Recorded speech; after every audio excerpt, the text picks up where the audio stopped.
വണ്ടി എടുത്തു കഴിഞ്ഞപ്പോൾ ഒരു ഹൈ വോൾട്ടേജ് അലാം കാണിച്ചു. വണ്ടി എടുത്ത് ഓണായി കഴിയുമ്പം ബീപ്പ് അടിച്ചിട്ട് ഒരു ഹൈ വോൾട്ടേജ് അലാം ഇങ്ങനെ എഴുതി കാണിച്ചു.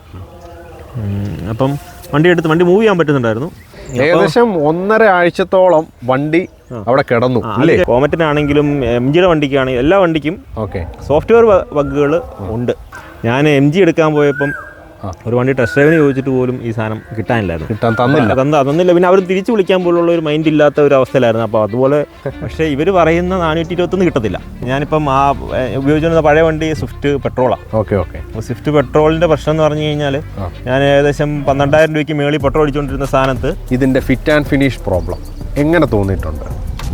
ഫിറ്റ് ആൻഡ് ഫിനിഷ് എന്ന് പറഞ്ഞു കഴിഞ്ഞാൽ അതിപ്പോഴും പഴയ ടാറ്റ തന്നെയാണ്, മാറ്റമൊന്നുമില്ല.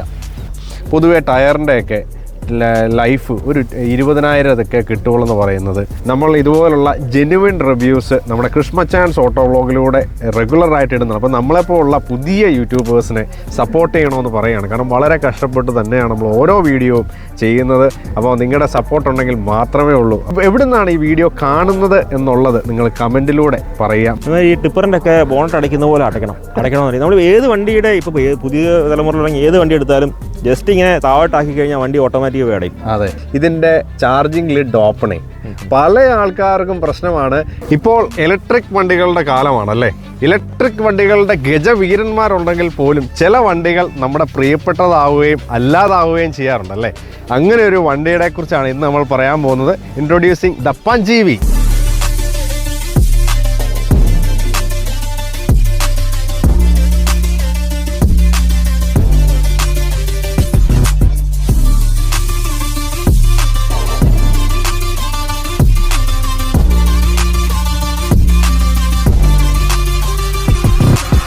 ഇലക്ട്രിക് പഞ്ച് എന്നറിയപ്പെടുന്ന നമ്മുടെ ടാറ്റ പഞ്ചിനെ കുറിച്ചാണ്. അതും നമുക്ക് എല്ലാവർക്കും അറിയാം, 25 കിലോ വാട്ടിലും 35 കിലോ വാട്ടിലും 2 ബാറ്ററി പാക്കിൽ അവൈലബിൾ ആവുന്നു. പോരാഞ്ഞിട്ട് സൺറൂഫ്, എക്സ്റ്റീരിയർ ആയിട്ടോട്ടെ കണക്റ്റഡ് DRLs, ഇങ്ങനെയുള്ള കുറേ ഫീച്ചറുകൾ, wider touch screens, ventilated seats, rear AC എന്ന് വേണ്ട ഇഷ്ടം പോലെ ഫീച്ചേഴ്സ് അടങ്ങിയ ഒരു വണ്ടിയാണ്. നമ്മളെയൊക്കെ ഭയങ്കര മോഹിപ്പിക്കുന്ന ഒരു വണ്ടിയാണ്. എന്നാൽ പോലും ഈ വണ്ടിയുടെ ആ ഒരു ഫീഡ്ബാക്ക് എന്താണെന്ന് അറിയാൻ നമുക്ക് എല്ലാവർക്കും ആഗ്രഹമുണ്ടല്ലേ. അപ്പോൾ നിങ്ങൾ ആദ്യമായിട്ടാണ് നമ്മുടെ ചാനൽ കാണുന്നുണ്ടെങ്കിൽ ഉറപ്പായിട്ടും ചാനൽ സബ്സ്ക്രൈബ് ചെയ്ത് നോക്കുക. കാരണം നമ്മുടെ ജെന്യുവിൻ റിവ്യൂ ആണ് നമ്മൾ നിങ്ങൾക്ക് തരാൻ പോകുന്നത്. ഈ വണ്ടി നല്ലതാണോ ചീത്തയാണോ എന്നുള്ളൊരു ഓപ്ഷൻ. അപ്പോൾ ഇതാണ് നമ്മൾ ഇന്നത്തെ വീഡിയോയിലൂടെ പറയാൻ ഉദ്ദേശിക്കുന്നത്. സോ വെൽക്കം ടു കൃഷ്മച്ചാൻസ് ഓട്ടോ വ്ളോഗ്. ഏറെ ബഹുമാനത്തോടെ ക്ഷണിക്കുകയാണ് ഈ വണ്ടിയുടെ ഓണറിനെ തന്നെയാണ്. വെൽക്കം. എന്താണ് പേര്? ലിനീഷ്. എന്ത് ചെയ്യുന്നു? ഞാൻ BSNL എഞ്ചിനീയറാണ്. Okay, right. അപ്പോൾ എത്ര നാളായിട്ടുണ്ടോ ഇപ്പോൾ ഈ വണ്ടി എടുത്തിട്ട്? ഇപ്പം ഞാൻ ജൂണിലെടുത്തിട്ട് ഇപ്പോൾ എത്ര മാസമായി? 6 മാസം അല്ലേ? 6 മാസം. ഓക്കെ. എത്ര കിലോമീറ്റർ ആയിട്ടുണ്ട് ഏകദേശം? 7,000 കിലോമീറ്റർ. ഇപ്പം എത്ര സർവീസ് ശരിക്കും കഴിച്ചാൽ? 2 സർവീസ് കഴിഞ്ഞിരുന്നോ അതോ ഒരു സർവീസേ കഴിഞ്ഞുള്ളൂ? ശരിക്കും ഇവരുടെ ഫ്രീ സർവീസ് ഒരെണ്ണമാണ്, 1000-ന്റെ ഒരു സർവീസാണ് കഴിഞ്ഞത്. പക്ഷേ ഒരു ഇഷ്യൂ വന്ന കാരണം പിന്നെ കൂടെ ഒന്ന് സർവീസ് ചെയ്യേണ്ടി വന്നു. Okay, great. ഇത് എവിടെ നിന്നാണ് ഈ വണ്ടി എടുക്കുന്നത്? ഇത് ഇപ്പം നെക്സോൺ ആണല്ലോ കേരളത്തിൽ മുഴുവൻ ടാറ്റയുടെ പരിപാടി ചെയ്യുന്നത്. അങ്ങനെയാണ് അവർ പറയുന്നത്. ഇവിടെ ബാക്കിയുള്ള ഡീലറെല്ലാം ലെക്സൺ ടാറ്റയുടെ കോട്ടയം ഷോറൂമിൽ നിന്നാണ്. ലെക്സോണിന്റെ കോട്ടയത്തെ ഷോറൂമിൽ നിന്നാണ് എടുക്കുന്നത്. നമ്മുടെ ആ നാമ്പുഴ ബ്രിഡ്ജിന്റെ അവിടെയുള്ള ഒരു ഷോറൂമില്ലേ. ഓക്കെ. ടാറ്റ പഞ്ച് എന്ന് പറഞ്ഞാൽ നമുക്കറിയാം the most affordable compact electric SUV ആയിട്ട് അറിയപ്പെടുന്ന ഒരു വണ്ടിയാണ്. മാത്രമല്ല 2 ബാറ്ററി പാക്കും ഇതും എല്ലാ ഫീച്ചറും കൂടെ ഒത്തുവരുന്ന വണ്ടിയാണ്. മാത്രമല്ല നമ്മുടെ ബ്രസേക്കാൾ കൂടുതൽ ബൂട്ട് സ്പേസ് വരെ ഈ വണ്ടി ഓഫർ ചെയ്യുന്നുണ്ട്. ഏകദേശം 326 ആണ് ബ്രസയ്ക്ക് ബൂട്ട് സ്പേസ് എന്നുണ്ടെങ്കിൽ ഇത് ഏകദേശം 388 ലിറ്ററോളം ബൂട്ട് സ്പേസ് വരെ വരുന്നുണ്ട്. ഇത്രയും വണ്ടി ഇത് ഈ അട്രാക്ഷൻ ഉള്ളതുകൊണ്ട് തന്നെയാണ് പല ആൾക്കാരും ഈ വണ്ടി എടുക്കുന്നത്. എന്നിരുന്നാൽ പോലും ടാറ്റയുടെ ഫിറ്റ് ആൻഡ് ഫിനിഷിനെ കുറിച്ചും ടാറ്റയുടെ ആ ഒരു റേഞ്ചിനെ കുറിച്ചും മാത്രമല്ല ടാറ്റയുടെ ആ ഒരു കംപ്ലയിൻസിനെ കുറിച്ചും കണ്ടമാനം ആൾക്കാർ പറയുന്നുണ്ട്, ഡിസ്കസ് ചെയ്യുന്നുണ്ട് സർവീസിനെ കുറിച്ചുമൊക്കെ. അപ്പോൾ അങ്ങനെ ഇരിക്കുകയാണ് ചേട്ടനൊരു പ്രോബ്ലം വന്നത്. ഈ വണ്ടിയുടെ മൊഡ്യൂളിൽ പ്രത്യേകിച്ച് അതിൻ്റെ നമ്മളൊരു ഷോപ്പിംഗ് കഴിഞ്ഞ് വന്നതിന് ശേഷം പെട്ടെന്ന് വണ്ടി എടുക്കാൻ പറ്റാതെ ഒരു ഹൈ വോൾട്ടേജ് കാണിച്ചുകൊണ്ടുള്ള ഇഷ്യൂ എന്തായിരുന്നു അത്? ഞാനൊരു ദിവസം ഇങ്ങനെ വരുമ്പം നമ്മൾ ടൗണിൽ നിന്ന് ഇങ്ങോട്ട് വീട്ടിലോട്ട് വരുമ്പം ഷോപ്പിംഗ് കഴിഞ്ഞ് ഇറങ്ങുമ്പം വണ്ടി എടുത്തു കഴിഞ്ഞപ്പോൾ ഒരു ഹൈ വോൾട്ടേജ് അലാം കാണിച്ചു. വണ്ടി എടുത്ത് ഓണായി കഴിയുമ്പം ബീപ്പ് അടിച്ചിട്ട് ഒരു ഹൈ വോൾട്ടേജ് അലാം ഇങ്ങനെ എഴുതി കാണിച്ചു. അപ്പം വണ്ടി മൂവ് ചെയ്യാൻ പറ്റുന്നുണ്ടായിരുന്നു. വണ്ടി ചെറുതായിട്ട്, പക്ഷേ ന്യൂട്രലി നമ്മൾ മൂവ് ചെയ്തില്ല. അതുപോലെ ഒരു ഫസ്റ്റിലൊക്കെ മൂവ് ചെയ്യുന്ന പോലെ ജസ്റ്റ് അങ്ങനെ മൂവ് ചെയ്യാൻ വേണ്ടി മാത്രം മൂവ് ചെയ്യുന്ന പോലെ ഒരു രീതി. അങ്ങനെ കുറച്ച് നേരം ഒരു 100 മീറ്റർ പോയി കഴിഞ്ഞപ്പോൾ ഞാൻ വണ്ടി സൈഡ് ഒതുക്കിയിട്ട് ഓഫ് ചെയ്തിട്ട് ഒന്നുകൂടെ എടുത്തു കഴിഞ്ഞപ്പോൾ പിന്നെ മൂവ് ചെയ്യാൻ പറ്റുന്നില്ല. ഈ ഹൈ വോൾട്ടേജെല്ലാം അടിച്ചിങ്ങനെ നിൽക്കുവാണ്. ഓക്കെ. ഉടനെ ഞാൻ നമ്മുടെ ആ വണ്ടി മേടിച്ച് ആ പയ്യനെ വിളിച്ച് പറഞ്ഞു. നമ്മൾ കസ്റ്റമർ കെയറിലെ നമ്പർ തന്നു, സർവീസിലെ നമ്പർ തന്നു. അപ്പോൾ അവർ പറഞ്ഞു വണ്ടി എടുക്കാൻ പാടായിരിക്കും, റോഡ് സൈഡ് അസിസ്റ്റൻസിനെ വിളിക്കാൻ പറയും. ഓക്കെ. അപ്പം അവരെ വിളിച്ച് അവർ പറഞ്ഞു അവർ വരാം, സർവീസൊന്നും ഇല്ല, ശനിയാഴ്ച വൈകുന്നേരം, അപ്പോൾ സർവീസ് ഒന്നും കാണത്തില്ല, എടുത്തുകൊണ്ട് പൊക്കോളാം, തിങ്കളാഴ്ച നോക്കാൻ പറ്റത്തുള്ളൂ എന്നുള്ള രീതിയിൽ പറഞ്ഞു. ഓക്കെ. അപ്പം ഞാനിങ്ങനെ വീട്ടിൽ വിളിച്ചിട്ട് വണ്ടി പണി തന്നു എന്നുള്ള രീതിയിൽ ഇങ്ങനെ പറയാം. കാരണം വണ്ടി പണിതെന്ന് പറയുന്നതിനകത്ത് ഒരുപാട് കാര്യങ്ങളുണ്ട്. ഈ ഇലക്ട്രിക് വണ്ടി എടുക്കുമ്പം എല്ലാവർക്കും ഇപ്പോഴത്തെ ഒരു സിനാരി ആണെങ്കിൽ പോലും ഇലക്ട്രിക് വണ്ടി എടുക്കുമ്പം എല്ലാവരും ഒന്ന് കുറ്റപ്പെടുത്തും. ഇതിന് ആവശ്യമുണ്ടോ എന്നുള്ള രീതിയിലുള്ളൊരു സാധനം വരും. കാരണം ടെക്നോളജി ഇമ്പ്രൂവ് ചെയ്തേ ഉള്ളൂ അല്ലേ, ഇമ്പ്രൂവ് ചെയ്ത് വരുന്നേ ഉള്ളൂ. ഓക്കെ. അപ്പം അങ്ങനെ വീട്ടിൽ തന്നെ വീട്ടിൽ സപ്പോർട്ടായിരുന്നു എടുക്കാൻ. ബേസിക്കലി വൈഫിൻ്റെ അച്ഛൻ ഒരു KCB എഞ്ചിനായതുകൊണ്ട് പുള്ളി എപ്പോഴും പറയും ഇലക്ട്രിക് വണ്ടി എടുക്കണം എന്നുള്ള ഒരു മൈൻഡായിരുന്നു. ഓക്കെ. അപ്പം അങ്ങനെ ഒരു സാധനമുണ്ട്. അപ്പം പക്ഷേ ഇത് പറയുമ്പം ആളുകൾ പറയും വല്ല കാര്യം ഉണ്ടായിരുന്നോ എന്ന് ചോദിക്കുന്നൊരു സാധനം വരും ഇല്ലേ. അപ്പം ഞാൻ വീട്ടിൽ പറഞ്ഞ് ഇങ്ങനെ പണി തന്നെന്ന് തോന്നുന്നെന്ന് പറഞ്ഞു. എന്ന് പറഞ്ഞ് ഞാൻ അവരുടെ സർവീസിനെ വിളിച്ച് വരാൻ ഇങ്ങനെ പറഞ്ഞ് നിർത്തിയിട്ട് 5 മിനിറ്റ് കഴിഞ്ഞ് ജസ്റ്റ് ഒന്ന് ഓണാക്കി നോക്കിയപ്പോൾ പിന്നെ കുഴപ്പമില്ല. ഏകദേശം 1.5 ആഴ്ചത്തോളം വണ്ടി അവിടെ കിടന്നു. അത് കഴിഞ്ഞിട്ട് ഞാൻ പിന്നെ പോയി. ചിലപ്പോൾ ആ ഒരു മൊമെന്റിൽ ഇഷ്യൂ ആയിരിക്കും എന്ന് വിചാരിച്ചിട്ട് ഞാൻ പോയി. പിന്നെ വരുന്നത് 2 ദിവസം കഴിഞ്ഞാൽ പിന്നെ ഇഷ്യൂ വരുന്നത്. അപ്പോൾ എനിക്ക് മനസ്സിലായി ഇത് കംപ്ലൈൻറ്റ് ആണെന്ന് മനസ്സിലായി. ആ സമയത്ത് ഏതോ കംപ്ലൈൻറ്റ് ആണെന്നാണ് ഞാൻ വിചാരിച്ചിരുന്നത്. പക്ഷേ അത് കംപ്ലൈൻറ്റ് ആണെന്ന് മനസ്സിലായി. അവരെ കൊണ്ട് കാണിച്ചപ്പോൾ അവർ പറഞ്ഞു അത് ഈ പഞ്ചിൻ്റെ സോഫ്റ്റ്വെയർ അപ്ഡേറ്റ് വന്നൊരു പ്രശ്നമാണ്. അപ്പോൾ ഫസ്റ്റ് സർവീസ് കഴിഞ്ഞതുള്ളായിരുന്നു. അപ്ഡേറ്റ് വന്ന പ്രശ്നമാണ്. അതിനി മാറണം എന്നുണ്ടെങ്കിൽ മൊഡ്യൂളായിട്ട് മാറണം. കാരണം അപ്ഡേറ്റ് ചെയ്യാനുള്ള സാധനം വന്നിട്ടില്ല, അപ്ഡേറ്റ് ചെയ്യാനുള്ള പുതിയ സോഫ്റ്റ്വെയർ വന്നിട്ടില്ല. അതുകൊണ്ട് 6-7 മാസം പിടിക്കും എന്നുള്ള രീതിയിലാണ് അവർ പറയുന്നത്. ശരി. പിന്നെ അവിടെ 1.5 ആഴ്ച ഇട്ടു, മൊഡ്യൂൾ വരാൻ വേണ്ടി നോക്കിയിട്ടു. അപ്പോൾ അത് കഴിഞ്ഞിട്ട് വന്നിട്ട് പിന്നെ പ്രശ്നമൊന്നും വന്നിട്ടില്ല. 2 ലക്ഷം രൂപയോളം മൊഡ്യൂൾ പറയുന്നുണ്ട്. ഓക്കെ. ആ സമയത്ത് വാറണ്ടി പീരീഡിലായതുകൊണ്ട് നമുക്ക് 2 ലക്ഷം രൂപ മുടക്കേണ്ടി വന്നില്ല. ഓക്കെ. ഞാൻ പക്ഷേ എടുത്തപ്പോൾ തന്നെ ഞാൻ ഒരു എക്സ്റ്റൻഡ് 5 വർഷത്തെ വാറണ്ടി ആണ്ടാണ് എടുത്തിരുന്നത്. അങ്ങനെയുണ്ട് ഒരു പാക്കേജ് അല്ലേ, 30,000 അഡീഷണൽ കൊടുത്തിട്ടാണ് എടുത്തേക്കുന്നത്. സാധനം നമുക്ക് വിശ്വസിക്കാൻ പറ്റില്ല, കാരണം ഞാനതങ്ങ് എടുത്തു. ഓക്കെ. അത് നന്നായി, വളരെ നന്നായി. എടുക്കാൻ പറ്റത്തില്ല. അതെ.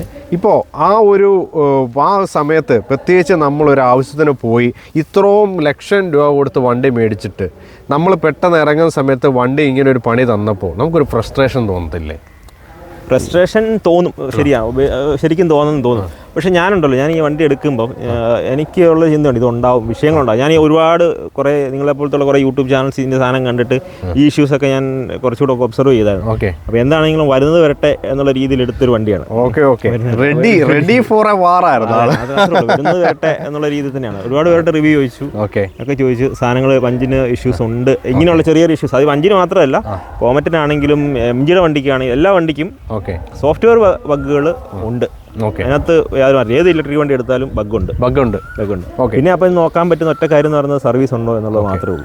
അപ്പം ടാറ്റയ്ക്കേ ഉള്ളൂ ഇപ്പോൾ കോട്ടയത്ത് എനിക്ക് റീച്ചബിൾ ആയിട്ട് സർവീസ്. ബാക്കിയൊക്കെ വണ്ടിയൊക്കെ ഇച്ചിരി സർവീസ് മടുപ്പെന്ന് പറഞ്ഞു കഴിഞ്ഞാൽ ഇപ്പം ഞാൻ MG എടുക്കാൻ പോയപ്പം ഒരു വണ്ടി ടെസ്റ്റ് ഡ്രൈവിന് ചോദിച്ചിട്ട് പോലും ഈ സാധനം തന്നില്ല. പിന്നെ അവർ തിരിച്ചു വിളിക്കാൻ പോലുള്ള ഒരു മൈൻഡ് ഇല്ലാത്ത ഒരു അവസ്ഥയിലായിരുന്നു. അപ്പോൾ അതുപോലെ സെയിലുള്ളതുകൊണ്ടായിരിക്കും. അതെ. MGയെ സംബന്ധിച്ച് സ്ഥിരം പറയുന്ന ഒരു സംഭവമാണ്, MG പുതിയ വണ്ടി എടുക്കാൻ പോകുന്ന ഒരാളെ സംബന്ധിച്ച് അവിടെ ചെല്ലുമ്പോൾ അവർക്ക് പ്രോപ്പറായിട്ട് ടെസ്റ്റ് ഡ്രൈവ് കൊടുക്കുന്നില്ല, അവരെ ഫോൺ വിളിക്കുന്നില്ല.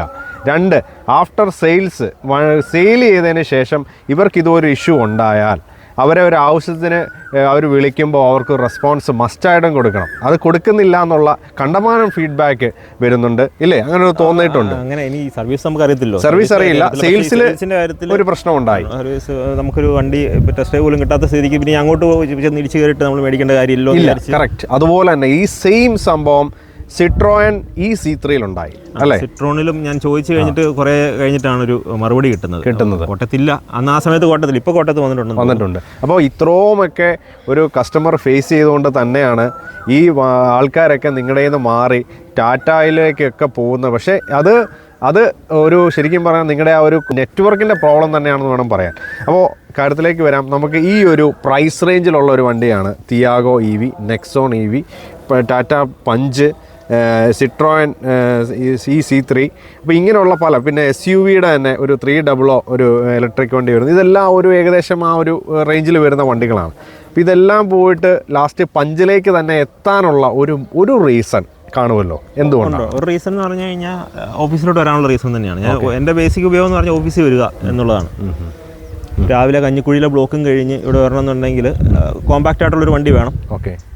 പിന്നെ എന്തെങ്കിലും ഒരു കാരണവശാൽ ഇച്ചിരി ലോങ് പോകണമെന്നുണ്ടെങ്കിൽ ഇച്ചിരി ലോങ് റേഞ്ച് കിട്ടുന്ന വണ്ടി വേണം. ഓക്കെ. അപ്പം ടിയാഗോ എടുത്തു കഴിഞ്ഞാൽ അത്രയില്ല, 200 കിലോമീറ്റർ വേണ്ടാന്ന് തോന്നുന്നു. ടിയാഗോയുടെ 230 കിലോമീറ്റർ വേണ്ടാന്ന് തോന്നുന്നു. ഇതിൻ്റെ ബേസ് വേരിയന്റിലും 230 ഉള്ളൂ. അപ്പോൾ ഇതിൻ്റെ ലോങ് റേഞ്ച് ആണ് ഞാൻ എടുത്തിരിക്കുന്നത്. അപ്പോൾ ലോങ് റേഞ്ചിന് ഏകദേശം 300 കിട്ടും എന്നുള്ള ഒരു ധാരണയുടെ പുറത്താണ് എടുത്തത്. ഏകദേശം അത്ര തന്നെ കിട്ടുന്നുണ്ട്. 300, 250, 300 ആണ് അതിൻ്റെ ഒരു. അവർ 425 പറയുന്നുണ്ട്, 421 പറയുന്നുണ്ടെങ്കിലും ഈ ടാറ്റയുടെ ഒരു പ്രശ്നമാണെന്നല്ല ഞാൻ പറഞ്ഞല്ലോ. ഞാൻ ഈ സാധനം റിവ്യൂ നോക്കിയിട്ട് ഇത്ര കിട്ടത്തോളം എന്ന് അറിഞ്ഞിട്ട് തന്നെ മേടിച്ചാണ്. എനിക്കത് പ്രശ്നമല്ല. പക്ഷേ വെൽ സ്റ്റഡീഡ് ആയിരുന്നു. പക്ഷേ ഇവർ പറയുന്ന 421 കിട്ടത്തില്ല. ഇല്ല, അത് നോക്കിയിട്ട് പോകുന്നവർക്ക് കിട്ടത്തില്ല. അത് MG 20 കിലോമീറ്ററൊക്കെ കുറയത്തുള്ളതാണ് പൊതുവെയുള്ള അഭിപ്രായം. ഓക്കെ. അപ്പോൾ ഈ 421 റേഞ്ച് പറയുന്ന എന്ന് വെച്ച് കഴിഞ്ഞാൽ 35 kWh ബാറ്ററി പാക്കുള്ള ഈ വണ്ടി 421 റേഞ്ച് പറയുന്നത്. സാറിന് കിട്ടുന്നത് ഏകദേശം 280 ആണ് എൻ്റെ യൂസിന്. ഞാനങ്ങനെ കാല് കൊടുക്കും, ചിലപ്പം കാല് കൊടുക്കായിരിക്കും അങ്ങനെയുള്ള. പക്ഷേ ഈ പറയുന്ന ഒരു 2-3 മോഡുണ്ടല്ലോ, ഈ എക്കോ മോഡ് എന്നൊക്കെ പറഞ്ഞ മോഡുകൾ ഇട്ട് കഴിഞ്ഞാൽ 300 മേളിലൊക്കെ കിട്ടുന്നുണ്ട്. ശരി. അപ്പോൾ എന്നാലും എങ്ങനെയൊക്കെ കളിച്ചാൽ പോലും നമ്മുടെ ഡ്രൈവിംഗ് പാറ്റേണിലേക്ക് നമ്മൾ മെല്ലനെ എത്തും. ആദ്യമേ ഒരു വണ്ടിയുടെ അല്ലേ, നമുക്കൊരു പാറ്റേൺ ഉണ്ടല്ലോ വണ്ടി ഓടിക്കുന്നതിന്. അത് ഇപ്പം വണ്ടി പറയുന്ന പോലെ നമ്മൾ ഓടിക്കാൻ പറ്റത്തില്ല. കറക്റ്റ്. അപ്പോൾ ആ റേഞ്ച് 280. ഓക്കെ. അപ്പോൾ ഏകദേശം മറ്റ് വണ്ടികൾ സ്വിഫ്റ്റും ഇന്നോവ അങ്ങനെയുള്ള വണ്ടികളൊക്കെ യൂസ് ചെയ്യുന്ന ഒരാളും കൂടെയാണ് അദ്ദേഹം. ഒരു ഷോർട്ട് ടൈം യൂസിന് വേണ്ടിയിട്ടാണ് കൂടുതലും ഈ വണ്ടി യൂസ് ചെയ്യുന്നത്. അതുകൊണ്ടാണ് ഷോർട്ട് ടൈം എന്ന് പറയാൻ പറ്റത്തില്ല, office use, daily office use. പിന്നെ ഞാൻ പറയാം, എനിക്ക് അത്യാവശ്യം സോഷ്യൽ വർക്കുകളൊക്കെ ഉണ്ട്. ഓക്കെ. അപ്പം ഒരു മാസം എങ്ങനെ പോയാലും നല്ല ഓട്ടമുണ്ട്. ഇപ്പം പറഞ്ഞല്ലോ, ഇപ്പം 6 മാസം കൊണ്ട് 6000 കിലോമീറ്റർ. അപ്പോൾ മാസം 1000 കിലോമീറ്റർ വെച്ച് ഓടുന്നുണ്ട്. 1000 കിലോമീറ്റർ വെച്ച് ഓടുമ്പോൾ ഞാനിപ്പം ആ ഉപയോഗിച്ചിരുന്ന പഴയ വണ്ടി സ്വിഫ്റ്റ് പെട്രോളാണ്. അപ്പോൾ സ്വിഫ്റ്റ് പെട്രോളിൻ്റെ പ്രശ്നം എന്ന് പറഞ്ഞു കഴിഞ്ഞാൽ, ഞാൻ ഏകദേശം 12,000 രൂപയ്ക്ക് മേളിൽ പെട്രോൾ അടിച്ചുകൊണ്ടിരുന്ന സ്ഥാനത്ത് ഇപ്പം എനിക്ക് അതുകൊണ്ട് ഇത് പ്രോഫിറ്റാണ്.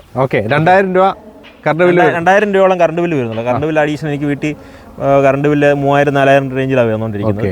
ഇപ്പോൾ 5000 റേഞ്ച്. അപ്പം 2 മാസം കൂടുമ്പോൾ 2000 എന്ന് പറയുന്നത് എന്നെ സംബന്ധിച്ചിടത്തോളം ഓക്കെയാണ്. EMI അടഞ്ഞു പോകാനുള്ള സംവിധാനം മാത്രമേ ഉള്ളൂ. കറക്റ്റ്. പൊതുവെ ടാറ്റയെക്കുറിച്ച് കംപ്ലൈൻറ്റ് വരുന്ന 2-3 കാര്യങ്ങളാണ്. ഒന്ന്, ഇതിൻ്റെ ഫിറ്റ് ആൻഡ് ഫിനിഷ് പ്രോബ്ലം എങ്ങനെ തോന്നിയിട്ടുണ്ട്? ഫിറ്റ് ആൻഡ് ഫിനിഷ് എന്ന് പറഞ്ഞു കഴിഞ്ഞാൽ അതിപ്പോഴും പഴയ ടാറ്റ തന്നെയാണ്, മാറ്റമൊന്നുമില്ല. അവരത്രത്തെ കാര്യങ്ങളൊന്നും അല്ല ശ്രദ്ധിക്കാൻ തോന്നുന്നു. അവർ കുറച്ചുകൂടെ നമുക്ക് കൺവീനിയൻ്റ് ആയിട്ട് വണ്ടി ഇന്ത്യൻ നിരത്തുകളിൽ ഓടിക്കാനുള്ള ഒരു സംവിധാനത്തിൽ വണ്ടി തരുന്നു എന്നുള്ളേ ഉള്ളൂ. പെർഫെക്ഷൻ നമ്മുടെ വെളിയിലുള്ള മോഡലുകൾ വണ്ടികളെ പോലെ പെർഫെക്ഷൻ കാര്യത്തിലൊന്നും ടാറ്റ അത്ര. എനിക്ക് ഹൈ മോഡലിനൊക്കെ ഇപ്പം സഫാരി ഇറങ്ങുന്നു, പുതിയ ഹാരിയർ ഇറങ്ങുന്നു, അതിനൊക്കെ ഫിനിഷ് ഉണ്ടാവും എന്നാണ് എനിക്ക് തോന്നുന്നത്. അത് കണ്ടിട്ട് അത്യാവശ്യം നല്ല ഫിനിഷിംഗ് ഉണ്ട്. പക്ഷേ ഈ പഞ്ച് പോലുള്ള ടിയാഗോ പോലുള്ള വണ്ടിയുടെയൊക്കെ ഫിനിഷ് പ്രശ്നമാണ്. ലൈറ്റിൻ്റെ ഇത് വണ്ടി മേടിച്ചിട്ട് ഒരു ആഴ്ച കഴിഞ്ഞപ്പോൾ ഞാൻ ശ്രദ്ധിച്ചു, ഈ സാധനം കണ്ടില്ല, ഇത് ഈ റെയിൽ ലാമ്പല്ലേ, ഇതിന് അങ്ങനെയല്ലേ പറയാം, ഇതിൻ്റെ ഇതൊക്കെ ഇങ്ങനെ പൊങ്ങി നിൽക്കുകയായിരുന്നു. ഞാൻ കംപ്ലൈൻറ്റ് ചെയ്തിട്ട് അവർ മാറ്റി സെറ്റ് ചെയ്ത് തന്നാണ്. പിന്നെ പുറയിൽ സീറ്റിന്റെ സൈഡിലുള്ള ബക്കറ്റുകൾ അതൊക്കെ ചുമ്മാ പൊങ്ങി കിടക്കുമായിരുന്നു. അതൊക്കെ ഒരു പുതിയ വണ്ടി തരുമ്പോൾ എനിക്കറിയത്തില്ല എങ്ങനെയാ ആളുകൾ QA പാസ്സായിട്ട് ക്വാളിറ്റി അഷുറൻസ് ഒക്കെ പാസ്സായി കഴിഞ്ഞാൽ വണ്ടി ഇവിടെ തരുമ്പോൾ ഇതൊക്കെ എങ്ങനെയാണ് ഉണ്ടാവുമെന്ന് എനിക്ക് ചിന്തിക്കാൻ കൂടെ പറ്റുന്നില്ല. അതിപ്പോൾ ടാറ്റയുടെ പഴയ രീതി. അതെ. കാരണം ഇത്രയും പൈസ കൊടുത്ത് വണ്ടി മേടിച്ചിട്ട് പോലും ഇവർ ഈ ഫിനിഷിങ്ങിൽ എന്തുകൊണ്ട് ശ്രദ്ധിക്കുന്നില്ല എന്ന് എനിക്കും ഭയങ്കര അത്ഭുതം തോന്നിയിട്ടുണ്ട്. അതുപോലെ തന്നെ 5 സ്റ്റാർ ആയിട്ട് തരുന്നുണ്ടെന്ന് പറഞ്ഞാലും ഇതൊന്നും അവർക്ക് മൈൻഡ് ആവേണ്ട കാര്യമില്ലായിരിക്കും. അതെ, കറക്റ്റ്.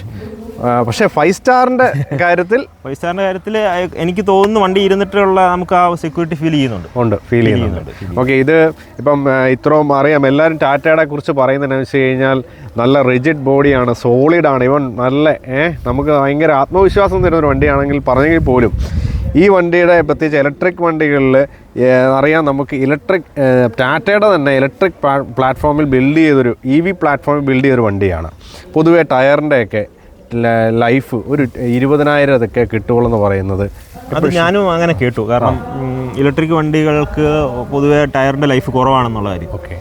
ഞാനതിങ്ങനെ ഒബ്സർവ് ചെയ്യുന്നുണ്ട്. എപ്പോഴും ഓഫീസിലുള്ള ആളുകൾ ചോദിക്കും. അവർക്കൊക്കെ എടുക്കാൻ താല്പര്യമുള്ളൊരു വണ്ടി ആയതുകൊണ്ട് തന്നെ എല്ലാവരും ഇലക്ട്രിക്കിലോട്ട് മൂവ് ചെയ്യുന്നൊരു കാലഘട്ടമാണല്ലോ. ഓക്കെ. അപ്പോൾ ഈ ടയറാണ് എല്ലാവരുടെയും കൺസേൺ. നല്ല വിലയുള്ള, ഇപ്പോൾ ടയറിനൊക്കെ നല്ല വിലയും കൂടിയാണ്. ഓക്കെ.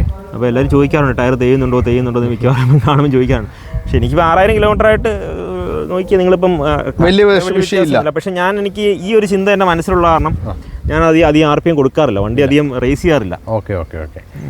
ഹമ്പൊക്കെ ചാടുവാണെങ്കിൽ ഒത്തിരി റോൾ നമുക്ക് ഫീൽ ചെയ്യാറില്ല. നമ്മളിപ്പോൾ പെട്ടെന്നൊരു ഹമ്പ് ചാടിക്കഴിഞ്ഞാൽ, നമ്മൾ അറിയാതെ ഹമ്പ് ചാടിക്കഴിഞ്ഞാൽ ഈ സാധനം അടുത്ത റോഡിൽ അടിക്കുമ്പം ഈ വീല് അടിക്കുന്നത് നമുക്ക് അറിയാം, റൊട്ടേറ്റ് ചെയ്യുന്നത് നമുക്ക് അറിയാൻ പറ്റും. അപ്പോൾ അതായിരിക്കാം ഒരു തെയ്യുന്നതിൻ്റെ ഒരു ഇഷ്യൂ. അതായിരിക്കണം ഇഷ്യൂ. അപ്പോൾ ഞാൻ മിക്കവാറൊക്കെ ഈ മോഡിൽ സിറ്റി മോഡിലാണ് ഓടിക്കുന്നത്. ഓക്കെ. ഇതിനകത്ത് വേറൊരു മോഡുണ്ടല്ലോ, നമ്മുടെ ഹൈ സ്പീഡ് മോഡുണ്ട്, സ്പോർട്സ് മോഡുണ്ട്. ഇക്കോ സ്പോർട്സ് മോഡുണ്ട്. സ്പോർട്സ് മോഡിൽ ഓടിക്കാതിരിക്കുക, അതായിരിക്കും കുറച്ച് ബെറ്റർ. ഏറ്റവും ബെറ്റർ.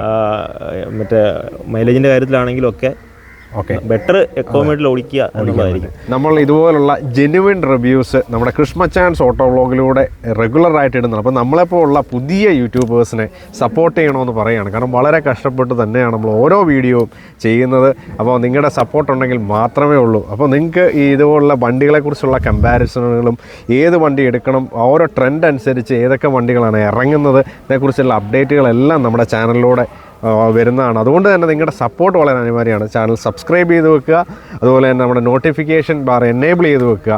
ഈ വീഡിയോ പല ആൾക്കാർക്ക് നിങ്ങളുടെ ഫ്രണ്ട്സിനെല്ലാം ഷെയർ ചെയ്ത് കൊടുക്കുക എന്നുള്ളൊരു അഭ്യർത്ഥന. മാത്രമല്ല, എവിടെ നിന്നാണ് ഈ വീഡിയോ കാണുന്നത് എന്നുള്ളത് നിങ്ങൾ കമൻറ്റിലൂടെ പറയുക. മാത്രമല്ല, ഈ വണ്ടിയെ പോലുള്ള ഇത് നിങ്ങൾക്ക് യൂസ് ചെയ്യുന്ന ബുദ്ധിമുട്ടുകൾ കൂടെ നിങ്ങൾ ഷെയർ ചെയ്യുകയാണെന്നുണ്ടെങ്കിൽ ബാക്കിയുള്ള ആൾക്കാർക്ക് ഐഡിയ കിട്ടും. ഇതുപോലെ ടയർ തെയ്യുന്ന കാര്യങ്ങളും അല്ലാത്ത കാര്യങ്ങളും ഒക്കെ നമ്മൾ പറയുന്നുണ്ട്. അപ്പോൾ ഇതുപോലുള്ള ഒരു മേജർ ഇഷ്യൂ, പ്രത്യേകിച്ച് ഒരു ഫീഡ്ബാക്കിലൂടെ കണ്ട ഒരു സംഭവമാണ്. കാരണം ടാറ്റ പഞ്ച് എന്ന് പറഞ്ഞാൽ നമുക്കറിയാം, നമുക്ക് സേഫറായിട്ടുള്ള വണ്ടിയാണ്, റിജിഡ് ആയിരിക്കും. എന്നിരുന്നാൽ പോലും ഇതിൻ്റെ ബൂട്ട് തുറക്കുന്ന സമയത്ത് അത് കഴിഞ്ഞ് വീണ്ടും നമ്മൾ അടയ്ക്കണമെന്നുണ്ടെങ്കിൽ ഭയങ്കര ആയാസം എടുക്കേണ്ട ഒരു അവസ്ഥ വരുന്നു. അത് എന്തുകൊണ്ടാണ് ഇത്രയും നല്ല ക്വാളിറ്റിയുള്ള വണ്ടിക്ക് അത്രയും ബുദ്ധിമുട്ട് വരുന്നത്? അത് ശരിക്കും എന്നെ ഇപ്പോഴും അത്ഭുതപ്പെടുത്തുന്ന ഒരു കാര്യമാണ്. വണ്ടിയുടെ ടെക്നോളജി ഇത്രയും മാറിയിട്ട് ഈ ഒരു കാര്യം ഇവരെന്താ ശ്രദ്ധിക്കാതെ, അല്ലെങ്കിൽ അത് ആ ഇഷ്യൂ മാറ്റാത്തതെന്ന്. എന്നാൽ ഈ ടിപ്പറിൻ്റെ ഒക്കെ ബോണറ്റ് അടയ്ക്കുന്ന പോലെ അടയ്ക്കണമെന്ന് പറയും. നമ്മൾ ഏത് വണ്ടിയുടെ ഇപ്പോൾ പുതിയ തലമുറയിലെങ്കിൽ ഏത് വണ്ടി എടുത്താലും ജസ്റ്റ് ഇങ്ങനെ താഴോട്ടാക്കി കഴിഞ്ഞാൽ വണ്ടി ഓട്ടോമാറ്റിക്കായി അടയും. അതെ. ഈ സാധനം അടയ്ക്കണമെന്നുണ്ടെങ്കിൽ നമ്മൾ 100% ഫോഴ്സ് ചെയ്ത് അടച്ചാലേ ഉള്ളൂ. ചിലപ്പോൾ എത്ര ഫോഴ്സ് ചെയ്താലും ചിലപ്പോൾ പ്രോപ്പറായിട്ട് ഒന്നും വീഴത്തില്ല. അതാണ് ഒരു പ്രശ്നം. അതുകൊണ്ട് വീട്ടിൽ ബാക്കി ആർക്കും അടയ്ക്കാനുള്ള ചെറിയ കുട്ടികൾ 2 പിള്ളേരാണല്ലോ, അവർക്കൊക്കെ അടയ്ക്കാൻ താല്പര്യമില്ല. നമ്മൾ തന്നെ ബാക്കി പോയി അടയ്ക്കണം. അങ്ങനത്തെ ഉള്ള അതൊരു വലിയ ഇഷ്യൂ ആണ്. അതെനിക്ക് ഇഷ്ടപ്പെടാത്തൊരു ഇഷ്യൂ, ഈ വണ്ടിക്കകത്ത് ഇഷ്ടപ്പെടാത്ത ഒരു ഇഷ്യൂ അത് മാത്രമാണ്. ഓക്കെ. നമ്മൾ ആദ്യം ഡിസ്കസ് ചെയ്ത ഒരു കാര്യം കൂടെ ഞാൻ പറയാം. ഇതിൻ്റെ ചാർജിങ് ലിഡ് ഓപ്പണിങ് പല ആൾക്കാർക്കും പ്രശ്നമാണ്. ഇത് തുറന്നിട്ട് വീണ്ടും അടയ്ക്കാനായിട്ട് സാധിക്കുന്നില്ല, അതിൻ്റെ കേബിൾ ഇടയ്ക്ക് കയറി ഒടുക്കുന്നുണ്ട്. അതിനെക്കുറിച്ച് എന്താണ് പറയാനുള്ളത്? അതുകൊണ്ട് അത് ഇഷ്യൂ തന്നെയാണ്. പക്ഷേ നമ്മളത് അതെന്താ ഒബ്സർവ് ചെയ്തു, എന്താ സംഭവം എന്നുള്ളത്. അത് കാര്യം ആ ഓപ്പണിങ്ങിനകത്ത് ഈ ക്യാപ്പിനകത്തൊരു കേബിളുണ്ട്. ഓക്കെ. മിക്കവാറും കയറി അതിനകത്ത് കയറി ലോക്കാവുന്നതാണ്. ഓക്കെ. ഞാനതൊക്കെ മാറ്റി വെച്ചിട്ട് അത് അടച്ചപ്പോൾ വലിയ കുഴപ്പമില്ല. പിന്നെ നമ്മൾ അടയ്ക്കുന്ന ഒരു പാറ്റേൺ ഉണ്ട്, ഇത് അടയ്ക്കാനൊരു പാറ്റേൺ ഉണ്ട്. നമുക്ക് ഏത് സിസ്റ്റം കിട്ടിയാലും നമുക്കൊരു ഒരു സ്റ്റൈലുണ്ടല്ലോ, ആ വണ്ടിക്ക് പറ്റുന്ന ഒരു സ്റ്റൈലുണ്ടല്ലോ, അതിൽ ചെയ്യാവുള്ളൂ.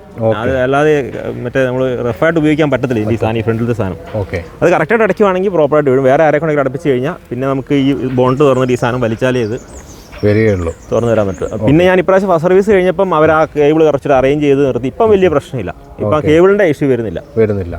ആ ക്യാപ്പിൻ്റെ കേബിളുണ്ട്, കറക്റ്റായിട്ട് അവർ സെറ്റ് ചെയ്ത് തന്നിട്ടുണ്ട്. ഓക്കെ. ഇപ്പം വലിയ ഇഷ്യൂ ഇല്ല. ഇപ്പോൾ കുറച്ച് നാളായിട്ട് വിഷയമില്ല. പിന്നെ ഞാൻ ഉപയോഗിച്ച് കഴിയുമ്പം കറക്റ്റായിട്ട് അടയ്ക്കാനുള്ള ഒരു സാധനം വന്നു. ഓക്കെ. നമ്മൾ ഒരു ഫാമിലി ആയിട്ട് യാത്ര ചെയ്യുന്ന സമയത്ത് പല ആൾക്കാരും വണ്ടിക്കകത്ത് കയറി ഇരുന്നിട്ട് വണ്ടിയുടെ സസ്പെൻഷനെ കുറിച്ചൊക്കെ ഒന്ന് മനസ്സിലാവും. സുഖമാണ് കേട്ടോ, നല്ല വണ്ടിയാണ്. അങ്ങനെയൊക്കെ ഫാമിലി ആയിട്ട് പോകുമ്പോൾ എല്ലാവരും സാറ്റിസ്ഫൈഡ് ആണോ? വണ്ടിക്കകത്തുള്ള യാത്ര എല്ലാവർക്കും കംഫർട്ടാണ്. ഒരു പ്രശ്നം ആരും പറഞ്ഞിട്ടില്ല, ഇതുവരെയായിട്ടും ഒരു പ്രശ്നം പറഞ്ഞിട്ടില്ല. ലഗേജ് സ്പേസും നമുക്ക് സാധനങ്ങളൊക്കെ ഒരു വെള്ളം ഒരു ബോട്ടിൽ മേടിച്ച് തന്നെ ബോട്ടിൽ വെക്കാനുള്ളത്, നമ്മുടെ പേഴ്സ്, മൊബൈൽ, അതുപോലെ നമ്മുടെ ലഗേജസ് ആയിട്ടുള്ള ബാഗേജുകളൊക്കെ നമ്മുടെ ബൂട്ടിലൊക്കെ വെക്കാനുള്ള സ്പേസുകൾ, കാര്യം അതിനെക്കുറിച്ചൊക്കെ അതൊക്കെ കുറച്ചുകൂടെ ഇമ്പ്രൂവ് ചെയ്യാം. ഇത്തരം പൈസ കൊടുത്ത് മേടിക്കുന്നതാണെങ്കിൽ കുറച്ചുകൂടെ എത്രയോ ഫീച്ചേഴ്സ് ഇപ്പം പുതിയ ഈ പറഞ്ഞ അല്ലെ മറ്റേ ഹുണ്ടായുടെ ഒക്കെ വണ്ടിയൊക്കെ കിയായുടെ വണ്ടിയൊക്കെ എത്രയോ ഫീച്ചേഴ്സ് അവർക്ക് വലിയ മുടക്കില്ലാത്ത എത്രയോ ഫീച്ചേഴ്സ് കൊടുക്കുന്നുണ്ട്. പക്ഷേ ഇവരുടെ ഇപ്പോൾ കഴിഞ്ഞ ദിവസം വണ്ടി കയറി പറയുന്നുണ്ട് ഈ ഹാൻഡിൽ പിടിക്കുന്ന സാധനം ഗ്രാബ് ഹാൻഡിൽ, അപ്പം ഈ ഡോറിന് മേളിൽ ഇരിക്കും, അതൊന്നും ഇതിനകത്തില്ല. ഇല്ല, അതില്ല. അപ്പൊ അതൊക്കെ ചെറിയ ചെറിയ ചെറിയ കാര്യങ്ങളല്ലേ. അത് കോസ്റ്റ് കട്ടിങ്ങിന്റെ ഭാഗമായിട്ട് ഇങ്ങനെയുള്ള പരിപാടികളൊക്കെ ചെയ്യുകയാണ് അല്ലേ. 4 ലക്ഷം രൂപയുടെ വണ്ടിക്ക് എന്ത് കോസ്റ്റ് കട്ടിങ്? ഇത് അതൊക്കെ ഒരു കോസ്റ്റ് കട്ടിങ് ആണോ? അതെ കറക്റ്റ്. അപ്പോൾ നമ്മളിപ്പം പ്രൈസിന്റെ കാര്യത്തിലേക്ക് വന്നുകൊണ്ട് ഞാൻ ചോദിക്കുകയാണ്, നമ്മുടെ ഈ പഞ്ച് അഡ്വഞ്ചർ മോഡലിന് ഓൺ റോഡ് പ്രൈസ് എത്ര വന്നിട്ടുണ്ട്? ഇതിപ്പോൾ ലോങ് റേഞ്ച് ആണല്ലോ, ഇപ്പം 2 മോഡലാണ്, ഷോർട്ട് റേഞ്ചും ഉണ്ട്. 25 കിലോ വാട്ട് അവറിൻ്റെയും 35 കിലോ വാട്ട് അവറിൻ്റെയും ഉണ്ട്. അതിനകത്ത് നമ്മൾ ഈ 421 റേഞ്ചുള്ള 35 കിലോ വാട്ട് അവറിൻ്റെ ബാറ്ററി പാക്കാണ്. എത്ര ഓൺ റോഡ് അഡ്വഞ്ചർ മോഡലുമാണ്? അത് ഞാൻ ഈ പറയുന്ന 5 വർഷത്തെ വാറണ്ടി എല്ലാം അഡീഷണൽ വാറണ്ടി എല്ലാം കൂടെ കൂട്ടി ഇപ്പോൾ 14 ലക്ഷം രൂപ. അതുപോലെ തന്നെ ഈ വണ്ടിക്കകത്തിരുന്ന് പോകുമ്പോൾ നമുക്ക് ആ ഒരു സ്റ്റിയറിംഗ് വീലിനെ കുറിച്ച് 2 സ്പോക്ക് സ്റ്റിയറിംഗ് വീലാണ് വരുന്നത്. എങ്ങനെയുണ്ട് വണ്ടി സ്റ്റിയറിംഗ്? അതൊക്കെ പെർഫെക്റ്റ് ആണ്, ഒരു പ്രശ്നമില്ല. ലെഗ് റൂം, ഹെഡ് റൂം, കാരണം നല്ല 6 അടി പൊക്കമുള്ള ആൾക്കാരൊക്കെ ബാക്കിലിരുന്ന് പോവുകയും അങ്ങനെ പ്രശ്നങ്ങളൊന്നും ആരും പറഞ്ഞിട്ടില്ല. ഇതുവരെ കയറിയിട്ട് ആരും പ്രശ്നങ്ങളൊന്നും മുട്ടടിക്കുന്ന സംഭവങ്ങളൊന്നും പറഞ്ഞിട്ടില്ല. ബാക്കി സസ്പെൻഷന്റെ കാര്യത്തിലും ഇത് സ്പേസിന്റെ കാര്യത്തിലൊക്കെ പ്രശ്നങ്ങളൊന്നും വന്നിട്ടില്ല. ഓക്കെ ആണെന്നാണ് നമുക്ക് നമ്മൾ പ്രതീക്ഷിച്ച ലെവലിൽ തന്നെ നിൽക്കുന്നുണ്ട്. ഓക്കെ, അപ്പം ഞാൻ ചോദിക്കുകയാണ്, ഇതുവരെയുള്ള വണ്ടി ഓടിച്ച സമയത്ത് ഏറ്റവും ടോപ്പ് സ്പീഡിൽ പോയിരിക്കുന്നത് എത്രയാണ്? ഞാൻ 100-110 പോയിട്ടുണ്ട്. ഓക്കെ, 110 വരെ പോയിട്ടുണ്ട്. അപ്പോൾ ഡ്രൈവിംഗ് പാറ്റേൺ അറിയാൻ വേണ്ടിയിട്ടാണ് ആ ചോദ്യം. അതുകൊണ്ട് പറയുകയാണെങ്കിൽ ഇതുവരെ കിട്ടിയിട്ടുള്ള ഏറ്റവും ലോങ് റേഞ്ച് എത്രയാണ്? 421 ക്ലെയിം ചെയ്യുന്ന വണ്ടി ഏറ്റവും നല്ല രീതിയിൽ ഞാൻ വണ്ടി ഓടിച്ചു, ഞാൻ കൊള്ളാം എന്ന് തോന്നിയ നിമിഷം ഏറ്റവും കൂടുതൽ റേഞ്ച് കൂടുതൽ കിട്ടിയത് എത്രയാണ്? റേഞ്ച് ഞാൻ പറഞ്ഞില്ലേ, അത്ര റഫായിട്ട് പെട്ടെന്നൊക്കെ പോവാണെന്നുണ്ടെങ്കിൽ നമുക്കൊരു 260 ചിലപ്പോൾ താന്നേക്കാം. ഏറ്റവും കൂടുതൽ കിട്ടിയത് 280 ആണ്. അല്ലല്ല, ഏറ്റവും കൂടുതൽ 300 മേളിൽ പോയിട്ടുണ്ട്. ഈ പറയുന്ന കുറച്ച് നാൾ ഞാൻ ഈ എക്കോ മോഡിൽ ഇട്ടെന്ന് പരീക്ഷിച്ച് നോക്കിയാൽ അതൊക്കെ 300 മേളിൽ പോയിട്ടുണ്ട്. ഓക്കെ, കുഴപ്പമില്ല. പിന്നെ ഈ പറഞ്ഞാൽ ഇലക്ട്രിക് വണ്ടിയാണ്, നമുക്കറിയാമല്ലോ. ഇലക്ട്രിക് വണ്ടി ആകുമ്പം സ്പീഡ് അധികം, ബേസിക്കലി ഇത് ടൗൺ യൂസ് ആണ്. Okay okay okay. ഇപ്പോൾ പുതിയ ഹാരിയർ ഒന്നും ആ ലെവലിലോട്ടല്ല, കുറച്ചുകൂടെ നല്ല ലെവലിലോട്ടാണ് പോയിരിക്കുന്നത്. പക്ഷേ ഈ വണ്ടിയൊക്കെ ടൗൺ യൂസ് ആണ് മെയിൻ. അപ്പം ഒരു 80 കിലോമീറ്റർ നമ്മൾ മെയിൻറ്റെയിൻ ചെയ്യുക. കാരണം അതിന് മേളിലോട്ട് പോയി കഴിഞ്ഞാൽ നമുക്കിത് ചവിട്ടിയാൽ കിട്ടുന്ന അങ്ങനെയല്ല ഞാൻ പറഞ്ഞത്, ചവിട്ടിയാൽ കിട്ടുന്നതിനെ കുറിച്ചല്ല. നമുക്ക് ചവിട്ടിയാൽ കൺട്രോൾ ചെയ്ത് നിൽക്കാൻ ഈ പെട്രോൾ വണ്ടി ഡീസലിനെ പൊട്ടിയെ പോലെ പറ്റത്തില്ല. ഇപ്പോൾ സപ്പോസ് ഭയങ്കര പവറാണ്. ഇപ്പോൾ ഞാൻ 121 bhp 190 ന്യൂട്ടൺ മീറ്റർ ടോർക്ക് വണ്ടി അല്ല. നേരത്തെ ഒരു സംഭവം പറഞ്ഞു, സീബ്ര ക്രോസിംഗ്. ഞാനിപ്പോൾ വണ്ടി എടുത്ത സമയത്ത് നമ്മൾ പെട്രോൾ വണ്ടി ഓടിക്കും, നമ്മൾ ഈ സീബ്ര ക്രോസിംഗിന് ഒരാൾ പോയി കഴിഞ്ഞാൽ വണ്ടി ജസ്റ്റ് പാസ് ചെയ്യുന്നതിന് മുമ്പേ തന്നെ നമ്മൾ കാല് കൊടുക്കാൻ തുടങ്ങും, പെട്ടെന്ന് കവർ ചെയ്യാൻ വേണ്ടി. അപ്പോൾ ഞാൻ ആ ഒരു ലെവലിൽ കാല് കൊടുത്ത് കഴിഞ്ഞപ്പോഴേക്ക് ആൾ ഇടിക്കാൻ പോയി. അതായത് ആ സെക്കൻഡിൽ തന്നെ അങ്ങ് ചെല്ലുകയാണ്, അത്ര പവറാണ്. അപ്പോൾ അത്തരം കാര്യങ്ങളിലൊക്കെ ഈ വണ്ടി നമ്മൾ ശ്രദ്ധിക്കണം. പെട്രോൾ വണ്ടിയിൽ നിന്ന് പെട്ടെന്ന് ഒരാൾ പ്രത്യേകിച്ച് ഇലക്ട്രിക്കിലോട്ട് വരുമ്പോൾ ഒന്ന് ശ്രദ്ധിച്ച് ഡ്രൈവ് ചെയ്ത് തുടങ്ങണം. സ്പീഡ് കൂടുതലുള്ളവർ ഭയങ്കരമായിട്ട് ശ്രദ്ധിക്കണം. ഓക്കെ, അപ്പോൾ ഇതിന് അടുത്തൊരു സംഭവം എന്ന് പറഞ്ഞാൽ, നമ്മൾ രാത്രി യാത്ര ചെയ്യുന്ന സമയത്ത് നമ്മൾ ഏറ്റവും കൂടുതൽ സഹായിക്കുന്ന സംഭവമാണ് ഹെഡ്ലൈറ്റ്. ഇതിൻ്റെ ഹെഡ്ലൈറ്റ് ത്രോ എങ്ങനെയുണ്ട്? അതിൻ്റെ ക്വാളിറ്റി ഡീസൻ്റ് ആണ്, പ്രശ്നങ്ങളൊന്നുമില്ല. ഓക്കെ, നമുക്കറിയാം 190 mm ഗ്രൗണ്ട് ക്ലിയറൻസ് ഉള്ള വണ്ടിയാണ്. എവിടെയെങ്കിലും അടിയിടിക്കാനായിട്ട് പോയ ഒരു സംഭവം ഉണ്ടോ? ഞാൻ പറഞ്ഞില്ല, ഈ സ്പീഡിൽ ഒരു പ്രാവശ്യം പോയപ്പം പെട്ടെന്ന് ചാടിയപ്പം ഒരു പ്രാവശ്യം അടി ഇടിച്ചിട്ടുണ്ട്. വണ്ടി എടുത്ത ടൈമിലാണ്, ഈ വഴിപ്പണിയാണ് നടക്കുന്ന ടൈമിൽ ഉള്ള ഒരു പ്രാവശ്യം മാത്രം. പക്ഷെ എന്നിരുന്നാൽ പോലും നമ്മൾ ഇങ്ങനെ ഈ ഒരു സ്ലോപ്പ് ഏരിയ അല്ലെങ്കിൽ ഹൈ റേഞ്ച് ഏരിയ, പിന്നെ പ്രത്യേകിച്ച് റോഡ് ഇല്ലാതെ എന്ന് വെച്ച് കഴിഞ്ഞാൽ ഒരു മഡ് റോഡ് പോലത്തെ സ്ഥലത്തൂടെ ഒക്കെ പോകുമ്പോൾ നമുക്കൊരു കോൺഫിഡൻസ് ഫീൽ ചെയ്യുന്നു, എനിക്ക് എൻ്റെ വണ്ടി അടി ഇടിക്കില്ല എന്നൊരു തോന്നൽ ഉണ്ടായിട്ടുണ്ടോ? തോന്നൽ വരാം, കാരണം ഞാൻ ഇച്ചിരി കുന്നിൻ മുകളിലുള്ള ഒരു സ്ഥലത്താണ് താമസിക്കുന്നത്. ഓക്കെ, അപ്പം വണ്ടി ഓക്കെ ആണെന്നുള്ളൊരു ഫീൽ ഉണ്ട്. ഓക്കെ, ഹാപ്പിയാണ് ആ കാര്യത്തിൽ. സസ്പെൻഷൻ കൂടിയോണ്ടാണ് അതില്ല, പെട്ടെന്ന് വണ്ടി ഈ പറയുന്ന സ്പീഡിൽ പോകുമ്പോൾ വണ്ടി താഴെ ഇടിക്കുന്ന ഉള്ള ഒരു സാഹചര്യം ഒരു പ്രാവശ്യം ഉണ്ടായിട്ടുണ്ട്. ഓക്കെ, നമുക്കറിയാം ഈ വണ്ടിയായിട്ട് നമുക്ക് ഏറ്റവും കൂടുതൽ ബുദ്ധിമുട്ട് നേരിട്ട ഒരു സംഭവമാണ് ഇതിൻ്റെ ഹൈ വോൾട്ടേജ് കാണിച്ച് വണ്ടി നിന്ന് പോവുകയും ആ സമയത്ത് നമുക്ക് വേറൊരു വണ്ടി പിടിച്ച് വീട്ടിൽ പോകേണ്ട ഒരു സാഹചര്യം വന്നു. ഏകദേശം വണ്ടി എടുത്തു വീണ്ടും 5 മിനിറ്റ് കഴിഞ്ഞ് വണ്ടി എടുത്തു. ഏകദേശം 1.5 ആഴ്ചത്തോളം വണ്ടി ഷോറൂമിലിട്ടു. ആ സമയത്ത് അവർ ഈവൻ പൈസ തരാമെന്ന് വരെ നമ്മളോട് പറഞ്ഞു. ഓക്കെ, അപ്പോൾ ഈ ഒരു സർവീസ് ഒന്നും പല കമ്പനികളിൽ നിന്ന് കിട്ടുന്നില്ല എന്ന് പറയുമെങ്കിൽ പോലും ഇപ്പോൾ ലെക്സോൺ ആ കാര്യത്തിലൊക്കെ ശ്രദ്ധിക്കുന്നുണ്ടെന്നുള്ളതാണ്. എന്നിരുന്നാൽ പോലും ഇപ്പോഴും ക്വാളിറ്റിയുടെ കാര്യത്തിൽ ടാറ്റയാണ് പ്രശ്നം. അത് ലെക്സോണെ നമുക്ക് പറയാൻ പറ്റില്ല. ടാറ്റ ആ കാര്യത്തിൽ ശ്രദ്ധിക്കണം എന്നുള്ളതാണ് ഇപ്പോൾ ഒരു ഫീഡ്ബാക്ക് ഞാൻ പറയുകയാണ്. അപ്പോൾ ഈ ഒരു വിഷയങ്ങളൊക്കെ ഉണ്ട്. മൊഡ്യൂൾ മാറ്റി 2 ലക്ഷം രൂപയുടെ സംഭവമാണ് മാറ്റിയത്. വാറണ്ടി പീരീഡ് മാറ്റി കിട്ടിയിട്ടുണ്ട്. ഇതല്ലാതെ ഒരു പ്രശ്നം ഏതെങ്കിലും തോന്നിയിട്ടുണ്ടോ? വേറെ പ്രശ്നങ്ങളൊന്നുമില്ല. വേറെ പ്രശ്നങ്ങളൊന്നും. അപ്പോൾ ഇതുവരെയുള്ള വണ്ടി യൂസിൽ നമുക്ക് ഈ ഒരു ഇത്ര എമൗണ്ട് ഉള്ള സാധനം മാറ്റി കിട്ടിയിട്ട് വണ്ടിയിൽ ഹാപ്പിയാണോ?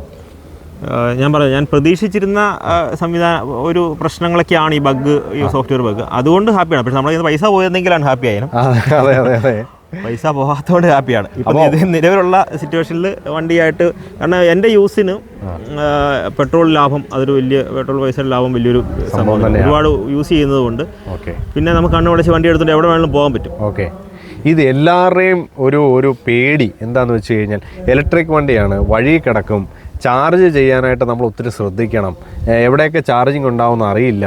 ഇത് ഈവൻ ഞാൻ മനസ്സിലാക്കുന്നത് ഇതുവരെ സാറിന് ഫാസ്റ്റ് ചാർജിങ് ചെയ്യേണ്ട ഒരു ആവശ്യം പോലും വന്നിട്ടില്ല. കമ്പനിയായിട്ട് 3.3 കിലോവാട്ടിൻ്റെ കമ്പനി തന്നാണോ എക്സ്ട്രാ മേടിച്ചാണോ? അവർ തന്നാണ്. രാത്രിയിലാണ് ചാർജ് ചെയ്യുന്നത് അല്ലേ? രാത്രി ഒരു 10 മണിക്ക് ചാർജ് ചെയ്താൽ രാവിലെ വരെ ചാർജ് ചെയ്യും. എന്നിട്ടാണ് ഇത്രയും കറണ്ട് ബില്ല് വരുന്നുള്ളൂ. കാരണം രാത്രി കറണ്ട് ബില്ല് കൂടുതലാണ്, ചാർജ് അതിൻ്റെ ഇത് കൂടുതലാണല്ലോ, എമൗണ്ട് കൂടുതലാണ് വരിക. എന്നാലും അത്രേ വന്നിട്ടുള്ളൂ. അപ്പോൾ ഇതൊക്കെയാണ് ആൾക്കാരുടെ ഒരു പേടി. അങ്ങനെ പേടിക്കേണ്ട ആവശ്യമുണ്ടോ? പേടിക്കേണ്ട ആവശ്യമുണ്ടോ എന്ന് ചോദിച്ചു കഴിഞ്ഞാൽ, ഇപ്പം നമുക്കറിയാം ടൗണിലൊക്കെ കണ്ടവാനും പൊല്യൂഷൻ, നമ്മളിപ്പോൾ ഒരു സോഷ്യൽ ആസ്പെക്റ്റിൽ എടുക്കുകയാണെങ്കിൽ പൊല്യൂഷൻ കുറയ്ക്കാൻ ഇതേ ഉള്ളൊരു മാർഗ്ഗമുള്ളൂ. ഓക്കെ, അങ്ങനെ ഒരു ഗോ ഗ്രീൻ അതാണ് അതിൻ്റെ ഒരു സംഭവം. അല്ലാതെ ഇപ്പം എനിക്ക് തോന്നുന്നു നമ്മളിപ്പോൾ സോളാറൊക്കെ വെച്ച് കഴിഞ്ഞാൽ, വീടിൻ്റെ പരപ്പുറത്ത് ആ സാധനം വെച്ച് കഴിഞ്ഞാൽ ഏറ്റവും നല്ലത് ഇത് തന്നെയാണ്. പക്ഷേ വില കുറയ്ക്കാം. വില ഭയങ്കര കൂടുതൽ. പെട്രോളിന്റെ വിലയ്ക്ക് തന്നെ നമുക്ക് വണ്ടി തരാം. അവർ പറയുന്നത് ചിലപ്പം റിസർച്ചിന്റെ ഭാഗമായിട്ടൊക്കെ വണ്ടി വില കൂട്ടിയിടുന്നതായിരിക്കും. അത്രമാത്രം പെട്രോൾ വണ്ടിയുടെ അത്ര സാധനം ഒന്നും ഇതിനകത്തില്ലല്ലോ. ആകെ ബാറ്ററി പാക്കും ഒരു മോട്ടറും മാത്രമാണ് ഇതിനകത്ത് ഉള്ളത്. റേറ്റ് കുറയ്ക്കാം. ഓക്കെ, അപ്പോൾ നമ്മുടെ ഒരു യാത്രയിൽ നമ്മളെ ഏറ്റവും കൂടുതൽ സഹായിക്കുന്ന ഒരു സംഭവമാണ് അവിടുത്തെ ഒരു ആംബിയൻസ്. അതെന്ന് പറഞ്ഞു കഴിഞ്ഞാൽ നമുക്ക് ഒരു നല്ല കൂളിംഗ്. ഇപ്പം നമ്മൾ നല്ലൊരു തണലത്താണ് നിൽക്കുന്നത്, നമുക്ക് നല്ലൊരു ഫീലുണ്ട്, ഒരു ഫീൽ ഗുഡ് ഉണ്ട്. അതുപോലെ തന്നെ കാറിൻ്റെ അകത്ത് കയറി ഇരിക്കുമ്പോൾ നമുക്കറിയാം ആ എ സിയുടെ കൂളിംഗ് എന്ന് പറയുന്നത് നമ്മളെ ശരിക്കും നമ്മൾ സുഖപ്പെടുത്തുന്ന സംഭവമാണ്. എങ്ങനെയുണ്ട് എ സി കൂളിംഗ്? രണ്ടാമത്തെ കാര്യം, ഒരു യാത്ര ചെയ്യുമ്പോൾ നമുക്ക് നല്ല സോഫ്റ്റ് മ്യൂസിക് ഇടുമ്പോൾ, അല്ലെങ്കിൽ നല്ലൊരു ക്ലാരിറ്റി ആയിട്ടുള്ള നല്ലൊരു ഡിജിറ്റൽ സ്പീക്കറിൽ നിന്ന് കേൾക്കുമ്പോൾ ഒരു സുഖം വേറെയാണ് അല്ലേ? അപ്പോൾ എ സിയെക്കുറിച്ച് എങ്ങനെയാണ്, ആ ഒരു ഹർമൻ്റെ സ്പീക്കറിനെ കുറിച്ച് എന്താണ്? എ സി ഓക്കെയാണ്. എ സി നമ്മൾ ഒരു എപ്പോഴും അവർ പറയുന്ന റേഞ്ച് മാക്സിമം മൈലേജ് കിട്ടാൻ വേണ്ടി 24 ഓടിക്കാനാണ് പറയുക. ഓക്കെ, കുഴപ്പമില്ല. ചില സമയത്ത് ഈ എ സി ഇട്ടാലും ഓട്ടോയിൽ ഇട്ടില്ലെങ്കിൽ പോലും ചിലപ്പോൾ ഒരു ചൂടുകാറ്റ് വരുന്ന പോലെ കുറച്ച് നേരത്തേക്ക് കാണത്തില്ല. എന്താണെന്ന് അറിയത്തില്ല. അതിൻ്റെ അത്ര ബുദ്ധിമുട്ടുണ്ടാക്കിയിട്ടൊന്നുമില്ല. കംഫർട്ടാണ്, കുഴപ്പമൊന്നുമില്ല. സാർ ഒരു മീറ്റിംഗ് കഴിഞ്ഞ് വന്നിരിക്കുകയാണ്.